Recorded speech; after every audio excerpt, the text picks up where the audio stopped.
Rasulullohni tushida ko'rish ikkisi. Maqtanishlikka arziyli narsa bo'lsa, bu Rasulullohni tushida ko'rdimda maqtanishlik. Men maqtanaman sizlarga hozir.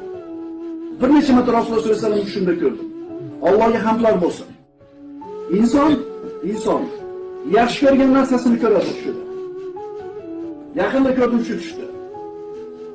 Rasulullohni o'ng tomonida o'tiribman. Ro'paramda Abu Bakr Siddiq, Abu Bayda ibn al-Jarroh, Ali ibn Abi Talib o'tiribdi. Men Rasulullohning o'ng tarafida o'tiribman. Tiniq ko'rinyapti.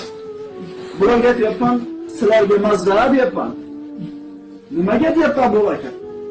Rasululloh sollallohu alayhi vasallam aytganlar. Abu Bakr fil janna, Umar fil janna, Usmon fil janna, Ali fil janna, Abu Bayda fil janna, Abdurrahmon fil janna. To'g'rimi Rasululloh deyaptilar. Payg'ambarimiz sollallohu alayhi vasallam aytganlar, kim meni tushida ko'rsa